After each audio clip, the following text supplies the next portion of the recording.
तर आज बनवणार आहोत आपण गावरान चिकन। त्यासाठी लागणार आहे आपल्याला मसाल्यासाठी घेतलेले मी 2-3 कांदे भाजून, 2 टोमॅटो, खोबरं, अद्रक, लसूण, कोथिंबीर, थोडे धने आणि जिरं मस्तपैकी असा मसाला बनवून घेतलेला आहे। चला तर इकडे स्वच्छ चिकन धुवून घेतलेलं आहे। त्याला आता मस्त हळद मीठ लावून मस्तपैकी असं कालवून घेतलेलं आहे। मस्तपैकी याला आता 10 ते 15 मिनिटं रेस्ट करायला ठेवूया। मस्त असं आपलं चिकन मॅग्नेट झालेलं आहे।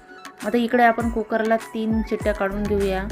गावरान चिकन असल्यामुळे त्याला मी कुकरलाच लावून 3 शिट्ट्या काढून घेत आहे, म्हणजे मस्त शिजलं जातं। पातेल्यामध्ये शिजायला वेळ लागून जातो, त्यामुळे मी कुकरलाच 2 ते 3 शिट्ट्या काढून घेतलेल्या आहे। बघा कसं आपलं आता चिकन मस्तपैकी शिजलेलं आहे। आता इकडे मी फोडणी दिलेली आहे चिकनला। बघा कशी तर्री आलेली आहे आपल्या गावरान चिकनला मस्तपैकी अशी। चॅनल आवडलं असेल तर लाईक करा, सबस्क्राईब करा। चला तर मंडळी या जेवायला। मस्तपैकी असं चिकन तयार